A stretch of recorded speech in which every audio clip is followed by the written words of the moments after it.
Hi everyone, welcome to our channel The Agnis and you are watching the video series on Class 12th Macroeconomics. तो students class 12th Macroeconomics में हमारा aggregate demand and it's related concepts chapter चल रहा है, जिसके कुछ part हम पहले भी कर चुके हैं। तो इस वीडियो को देखने से पहले आप वो देख लीजिए ताकि आपका कॉन्सेप्ट अच्छे से क्लियर हो। तो आज की क्लास में हम करने वाले हैं मीनिंग ऑफ एग्रीगेट सप्लाई और एग्रीगेट सप्लाई को नेशनल इनकम के बराबर क्यों समझा जाता है। अगर आप भी होना चाहते हैं मैक्रो इकोनॉमिक्स में परफेक्ट, तो इस वीडियो सीरीज को शुरू से लेकर एंड तक जरूर देखें and please don't forget to like, share and subscribe this channel with your friends. Let's get started. Let's go back to when we were young. For the animals we stand. Let's go back to when trees were swung.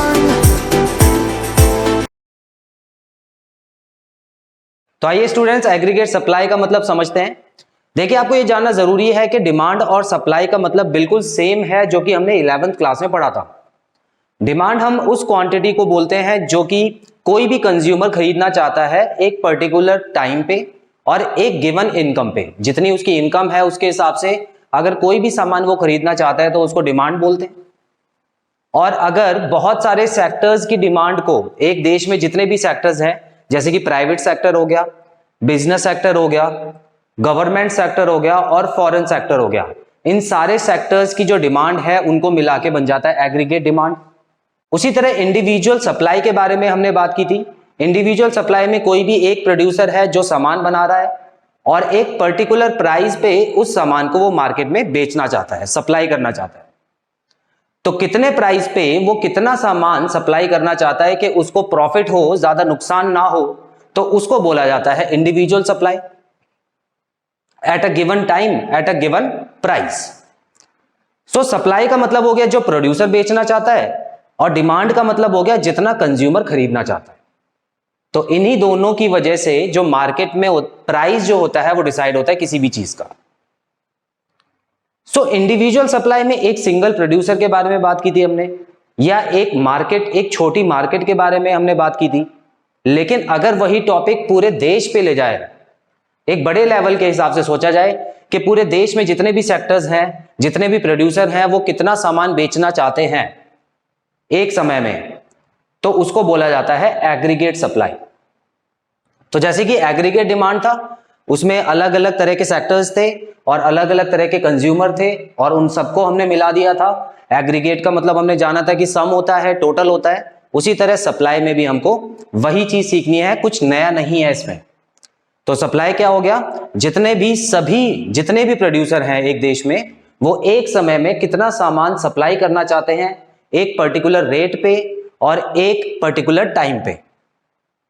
ठीक है, तो चलिए अब हम definition देखते हैं और कुछ ऐसे पॉइंट्स इस डेफिनेशन में भी हैं जो कि आपको एग्जाम में लिखने जरूरी हैं। उसमें से कोई भी पॉइंट आप मिस मत कीजिएगा। चलिए स्टार्ट करते हैं।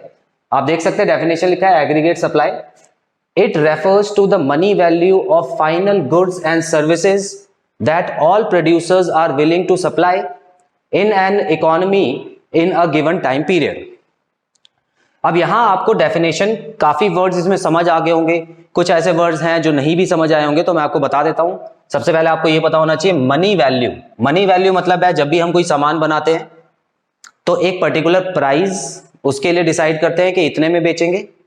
तो कोई भी प्रोड्यूसर जो होता है वो सामान बेचने से पहले उसका प्राइस डिसाइड करता है और ये देखता है कि क्या कंज्यूमर उस प्राइस में उसको लेने के लिए रेडी है, क्या उस प्राइस को चेंज करने की जरूरत तो नहीं पड़ेगी। तो उस चीज को बोला जाता है मनी वैल्यू। तो किस चीज की मनी वैल्यू की बात हो रही है, of final goods and services. तो जितने भी फाइनल गुड्स एंड सर्विसेज बने हैं, अब ये फाइनल गुड्स एंड सर्विसेज आपको मैं एग्रीगेट डिमांड में बता चुका हूं, फिर एक बार रिवाइज कर लेते हैं। जो भी सामान एक कंज्यूमर खरीदता है खुद के लिए और उसको यूज कर लेता है, उसको कंज्यूम कर लेता है, उसको आगे बेचता नहीं है, तो वो हो जाता है फाइनल गुड्स। ठीक है, तो जितने भी फाइनल गुड्स एंड सर्विसेज हैं, दैट ऑल प्रोड्यूसर्स, जितने भी प्रोड्यूसर्स हैं एक देश में, आर विलिंग टू सप्लाई, वो चाहते हैं। देखिए, विलिंग का मतलब हो गया चाहना, टू सप्लाई मतलब इस प्राइस पे वो खुश हैं कि इतने प्राइस पे अगर मैं बेचूं तो मुझे नुकसान नहीं होगा, मेरे लिए प्रॉफिट है। तो वो अंदर से चाहते हैं कि इतना प्राइस ठीक है इस चीज के लिए।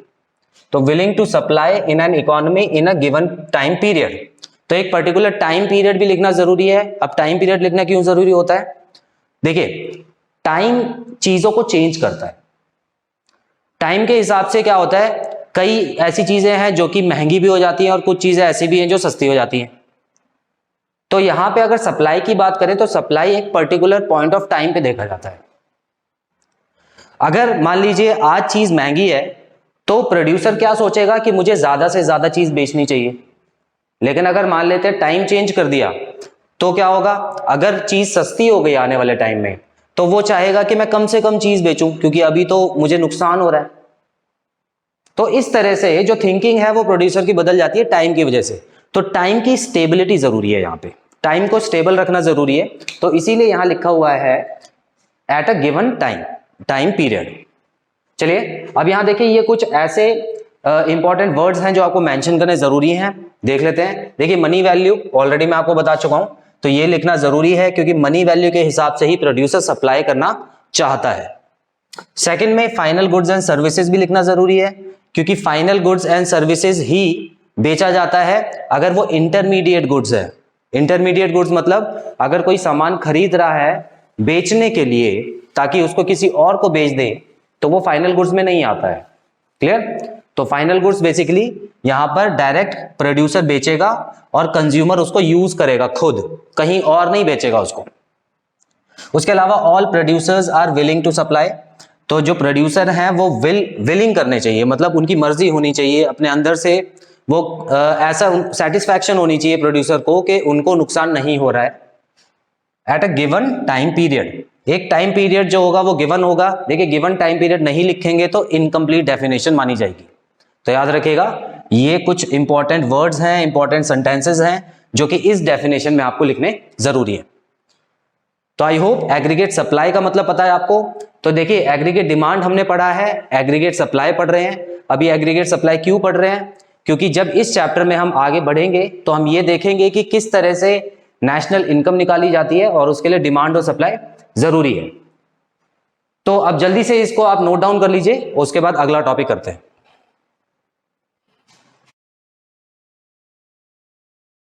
स्टूडेंट्स, अब जो हम पॉइंट करने वाले हैं वो मैक्रो इकोनॉमिक्स से रिलेटेड एक बहुत इंपॉर्टेंट पॉइंट है, क्योंकि इस पॉइंट को समझे बिना आप मैक्रो इकोनॉमिक्स में आगे नहीं बढ़ पाएंगे, theory of income and employment नहीं समझ पाएंगे। तो आइए देखते हैं ये पॉइंट क्या बोलता है। देखिए, अभी अभी हमने एग्रीगेट सप्लाई के बारे में अच्छे से समझ लिया है कि जितने भी प्रोड्यूसर्स हैं जब भी कोई सामान बनाते हैं तो उसको बेचा जाता है और जिस रेट पे वो बेचते हैं और जितना सामान वो बेचते हैं उसको बोला जाता है एग्रीगेट सप्लाई।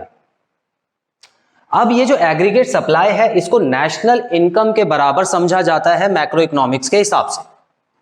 अब देखिए, नेशनल इनकम एक टोटल अलग चीज है। अभी तक नेशनल इनकम के बारे में हमने ये समझा था कि जितने भी लोग होते हैं, जितने भी पर्सन काम कर रहे हैं इस देश में, उन सबकी इनकम को मिला के नेशनल इनकम बनता है। और यहां पर जो दूसरा टॉपिक है जो नेशनल इनकम के बराबर है वो है एग्रीगेट सप्लाई। सप्लाई तो प्रोड्यूसर कर रहे हैं, तो ये दोनों बराबर कैसे हो सकते हैं? तो ये एक थ्योरी है जो कि केन्स ने दी है, जो कि फादर ऑफ मॉडर्न इकोनॉमिक्स हैं, और उन्होंने theory of income and employment में ये बताया है कि किस तरह से जो एग्रीगेट सप्लाई है वो नेशनल इनकम के बराबर है। अब इसको समझने के लिए एक छोटा सा एग्जांपल लेता हूं आपके सामने। देखिए, मान लेता हूं कि मुझे एक कार बनानी है और मैं कार को प्रोड्यूस करके बेचना चाहता हूं मार्केट में। अब कार बनाने के लिए मुझे कुछ फैक्टर्स ऑफ प्रोडक्शन चाहिए होंगे। फैक्टर्स ऑफ प्रोडक्शन मतलब जिनकी हेल्प से मैं वो कार बनाऊंगा। अब उसमें 4 फैक्टर ऑफ प्रोडक्शन आते हैं, जिसमें होता है land, labour, capital and entrepreneur. Clear? Land जो होती है वो जमीन है जहां पे मैं कार बनाऊंगा या जहां पे वो फैक्ट्री लगाऊंगा जहां पे कार बनती है। लेबर मेरी हेल्प करेंगे कार बनाने में, जो वर्कर्स होंगे। कैपिटल जो मुझे मशीन्स चाहिए होंगी कार बनाने के लिए, कार ऐसे तो बनेगी नहीं, उसके लिए मशीन्स चाहिए होंगी, तो वो कैपिटल हो गई। और एंटरप्रेन्योर का मतलब है कि मेरे बिजनेस को संभालने के लिए कोई अगर मैनेजर की जरूरत पड़ी या जितने भी एम्प्लॉयज हैं या कोई बड़े लेवल पे सीईओ मुझे जरूरत पड़ा जो कि मेरे बिजनेस को संभालेगा, वो हो गया एंटरप्रेन्योर, जो कि आइडियाज देगा। तो ये 4 लोग मिलकर मेरा काम संभालेंगे। अब मान लेते हैं एंटरप्रेन्योर मैं ही हूं इस केस में, कोई बात नहीं, तो ये 4 लोग तो जरूरी हैं, ठीक है। तो अब मैंने क्या किया, इन चारों को बुला के एक कार बनवा ली। अब कार बन के रेडी हो गई कुछ दिनों में, और मुझे एक कंज्यूमर भी मिल गया जो मेरी कार का अच्छा प्राइस देने के लिए रेडी है। अब उस कार को मैंने बेच दिया। बेचने के बाद जो इनकम आई उनको मैं 4 लोगों में बांटूंगा जिनकी हेल्प से वो कार बनी थी। क्या ये बात सही है या नहीं है? तो अब उस इनकम को मैं 4 हिस्सों में बांट दूंगा, और वो हिस्से कौन कौन से होंगे? देखिए 4 हिस्से इन सबको जाएंगे, एक एक हिस्सा सबको जाएगा। अब देखिए लैंड मान लेते हैं मैंने किराए पे ली थी, तो उसका रेंट देना पड़ेगा, तो उसी में से मैंने एक हिस्सा रेंट का दे दिया। लेबर्स को वेजेस देनी थी तो मैंने दे दी उसी में से निकाल के। उसके अलावा कैपिटल मान लेते हैं, जो भी मैंने मशीन्स वगैरह खरीदी थी तो उनका उधार पे लिया था मैंने, कैश ऑन कैश नहीं खरीदा था, तो उसका इंटरेस्ट बन गया मेरे ऊपर, तो उनको मैंने इंटरेस्ट दे दिया। या ऐसे लोग जिन्होंने मुझे उधार दिया था वो भी इंटरेस्ट लेंगे, तो ये सारे उसमें एडजस्ट हो गए। और लास्ट में जो भी पैसा बचा वो एंटरप्रेन्योर ले जाएगा प्रॉफिट के रूप में। एंटरप्रेन्योर जो कि उस बिजनेस को चला रहा है, जो मेन मालिक है, वो प्रॉफिट के रूप में ले जाएगा उसको। तो स्टूडेंट्स यहां पे आपको एक पॉइंट नोट करना है कि अगर मैं गाड़ी नहीं बेचता तो क्या किसी की इनकम हो पाती? अगर मैं सप्लाई ही नहीं करता तो मेरे पास पैसा नहीं आता, और जब पैसा ही नहीं आता तो मैं कहां से इनकम दे पाता किसी की? और मैंने कितने पैसे बांटे लोगों में? उतने ही तो बांटे जितनी कार की कीमत थी। तो अगर ये फैक्ट आपको समझ आ गया है तो ये चीज भी आपको क्लियर हो चुकी है कि एग्रीगेट सप्लाई क्यों नेशनल इनकम के बराबर है। अब यहां पे मैंने आपको एक छोटा सा एग्जांपल लिया था सिर्फ एक प्रोडक्ट का। अब यहां पे आप ये मान सकते हैं कि मेरे पास एक ऐसी फैक्ट्री है या मेरी कंपनी पूरे देश के लिए सभी सामान बनाती है, मतलब पूरे देश में सिर्फ एक ही कंपनी है, और जितने भी लोग काम करने आते हैं सिर्फ उसी कंपनी के अंदर आते हैं, और जितना भी सामान मार्केट में बिकता है उसी कंपनी का बिकता है। ये एक अजम्पशन कर लीजिए आप, ऐसा असली में नहीं होता लेकिन अज्यूम करके चलिए, तो आपको ये फैक्ट समझ आ जाएगा कि जितना भी सामान मैंने बनाया उसको मैंने बेचा, और बेचने के बाद मुझे कुछ इनकम हुई, और उसी इनकम को जितने भी लोग काम कर रहे थे उनमें बांट दिया। और वो लोग वही लोग थे जो कि पूरे देश में काम करते हैं, तो सभी लोग मेरी कंपनी में आते थे काम करने के लिए, तो पूरे देश की इनकम क्या हो गई? National income. और वो कहां से आई? जितना भी सामान मैंने सप्लाई किया था, एग्रीगेट सप्लाई। तो अब ये पॉइंट आपको क्लियर है स्टूडेंट्स? चलिए अब हम देखते हैं क्या लिखा है यहां पे। उसी चीज को, ये जो पूरी कहानी मैंने अभी आपको बताई है, उसी को एक पॉइंट के रूप में मैंने यहां पे लिख दिया है ताकि आप इसके नोट्स बना लें और याद भी रहे आपको एग्जाम टाइम पे। देखिए कभी भी एग्जाम में लिखा है aggregate supply is equal to national income, तो याद रखिएगा ये ट्रू होता है, ये सही बात है, और इसका ऑलरेडी एग्जाम्पल आपको दे चुका हूं। पहले पॉइंट में आप देख सकते हैं production of final goods and services is done using factors of production. तो हमको ये बात पता है कि जितना भी सामान बनाया जाता है, जितना भी फाइनल गुड्स एंड सर्विसेज बनाए जाते हैं, वो किसके यूज से बनाए जाते हैं? फैक्टर्स ऑफ प्रोडक्शन के यूज से। और फैक्टर ऑफ प्रोडक्शन 4 होते हैं इकोनॉमिक्स में: लैंड, लेबर, कैपिटल, एंटरप्रेन्योर।